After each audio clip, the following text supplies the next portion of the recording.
I've changed for the better this time. I thought I would never be fine. Si Andy Kayaka, di na siya pwedeng umakyat. Di na po makakakyat si Andy Kayaka kasi puno na pong schedule ng Karabay. Alam naman, hintay mo silang hintayin. Ano po, ang kailangan ni Andy Kayaka po ay mag-appear sa general meeting ng ACBP po. After po ng meeting ng mga officers, magmi-meeting po ang mga kalingap vloggers. General meeting po yon.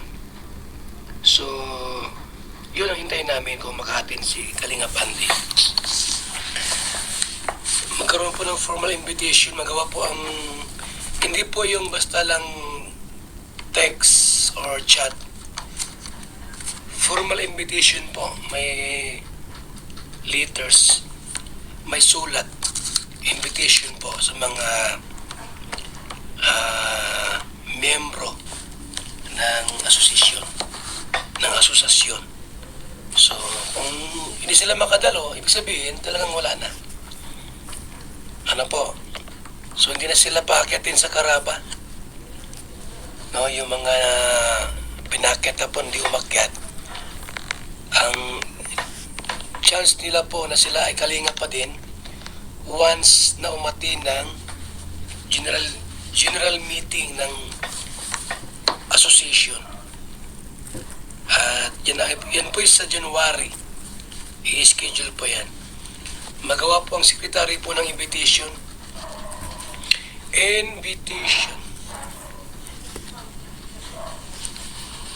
Formal invitation. May letters. Sulat.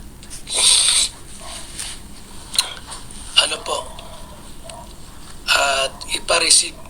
Ayun ha, para maliwanag. So kung di sila maka-attend, alam na this. Shout out po mga kalingap. Hello po mga kabayan, kumusta kayo? Mga kalingap, muli nagbabalik po, Annalisa Reality Vlog.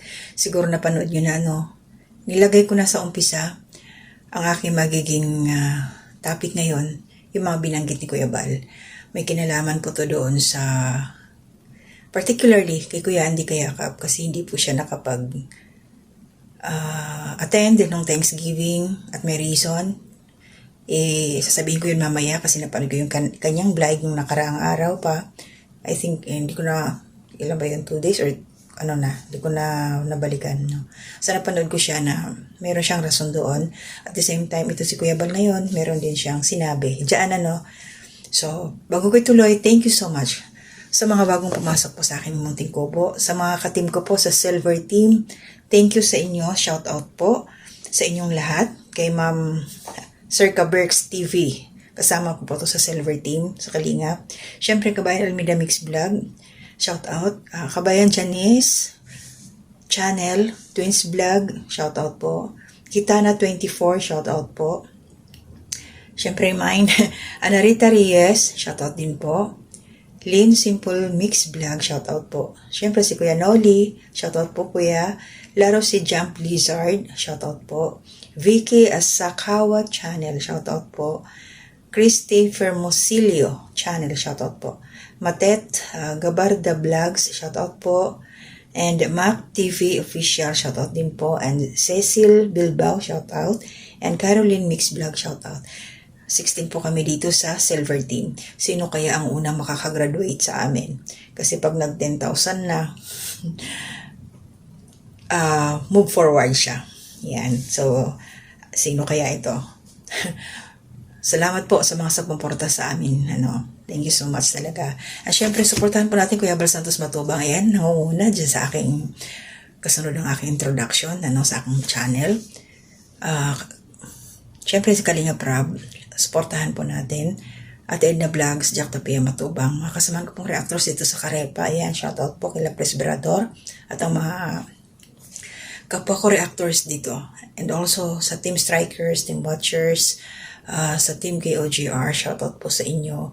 At sa lahat-lahat po buong Kalingap Tahanan, shoutout po. So yun, nabanggit to ni Kuya Bal. Si Kuya Andy, hindi siya nakaakyat sa Karaba dahil yung signal sa kanila, napanood ko yung live. Siyempre, ang schedule ng Karaba gabi na. Alangan naman, pumunta pa si Kuya Andy doon sa kung saan may signal, doon sa area niya, malapit doon sa tower daw yun sa Globe. Siyempre gabi delikado na. So understandable yung reason niya, hindi siya nakaakyat sa Karaba at hindi na siya pinapaakyat ni Kuya Bal. Ang last chance ni Kuya Andy para magtuloy-tuloy siya kung sakali nga po kung ano man, kailangan mag-attend sa general meeting na gagawin nila Kuya Bal at may schedule ito na i-confirm at magbibigay din naman ng invitation para ano siya, formal. Ayan. So, sana sa time na yon kung may schedule na, sa ibang live ni Kuya Bal, sabi niya sa Martes daw eh. Sana maayos at makarating si Kuya Andy na wala siyang karamdaman sa katawan na iniinda kasi yun ang kanyang naging reason nung time na hindi siya nakapag-attend ng Christmas party dahil ayon sa kanya, on the way na siya, pero biglang sumama yung kanyang pakiramdam sa kanyang tiyan kaya hindi na siya nagtuloy at nag-message naman daw siya kay, I think kay Kalinga Prab, tapos kay, sino ba yun niya? Si Kuya Pure Help, nag-message din daw siya. Pero, invalid yata eh.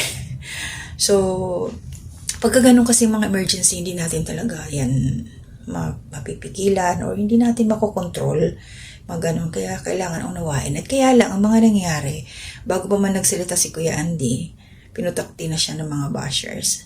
Ito lang sinasabi kong lesson learned, para sa pangkalahatan. Bago tayo magbigay ng kung ano ang mga komento, antayin natin yung subject na magsalita. Huwag tayo magmadali. Ako talaga nakikiramdam lang ako. Napapansin niyo yan, hindi agad ako basta-basta nagre-reaction. Kasi katulad yan, may mga taong involved. Antayin natin na marinig natin ang kanyang side para malinaw. O katulad niya, kay Kuya Andy, ayan, narinig ko ng kanyang rason. Hindi siya nakarating doon dahil nga sa kanyang health problem at sa hindi siya nakakit ng Karaba dahil nga sa signal.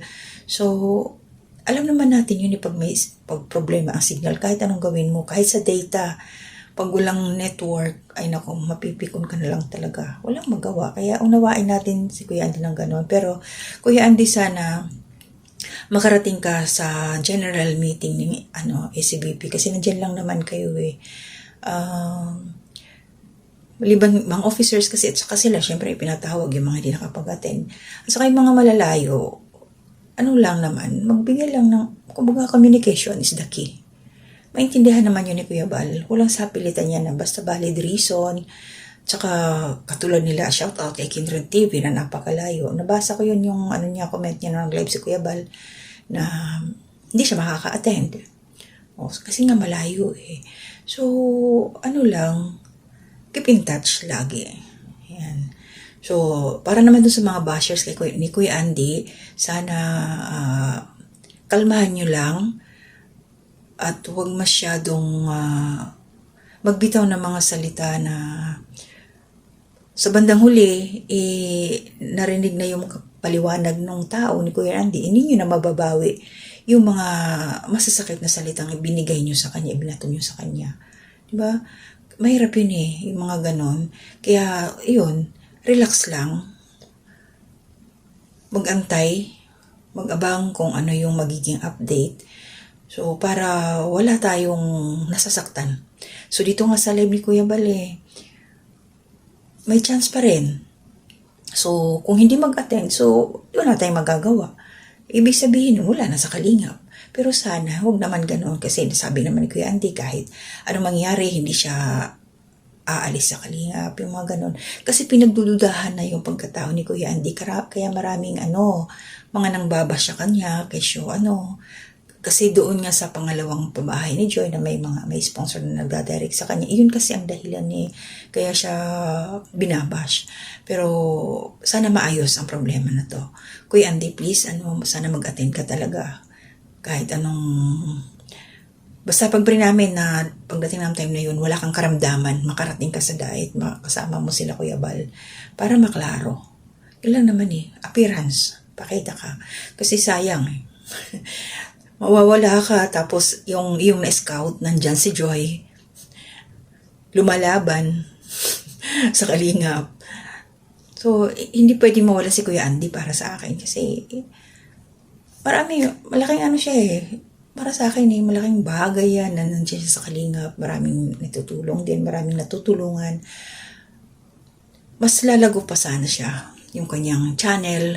Saka, yun nga lang, dahil sa kanyang karamdaman, hindi siya basta-basta nakakapag-scout. Tapos syempre, kahit may kita, unahin yung kanyang kalusugan. Sinasabi niya walang pambili ng gamot, yung mga gano'n. Kaya unawain po natin si Kuya Andy, yung mga bashers. Huwag po tayong pataka, mag-yaw-yaw kasi hindi na natin mababawi yung mga sasakit na salita na binitawan natin sa tao. Yun lang. So pagaling ka, Kuya Andy. At narinig ko rin naman, napanood ko yung sa Karaba. Nanghingi rin ng pasensya sila Teacher N kasi yung mga haka-haka na lang, may mga haka-haka tapos pinagpiestahan doon si Kuya Andy sa isang live nila. Pero okay na yon kasi naging malinaw naman na yung kanyang rason. Isa na lang ang abangan natin ngayon na pumunta siya kila Kuya Bal sa time na magbi-meeting na sila, General Assembly, para maging klaro ang lahat. Sana, kasi syempre pag pinadala ng invitation, i-receive yun, pipirmahan. So hindi pwedeng ayaw nga ni Kuya Bal ng text-text lang o tawag-tawag. Personal talaga na ihahatid yun. So hanggang dito na muna ako. Shoutout po sa inyong lahat. Hindi muna isa-isa. Mag-ingat po tayo. To God be the glory.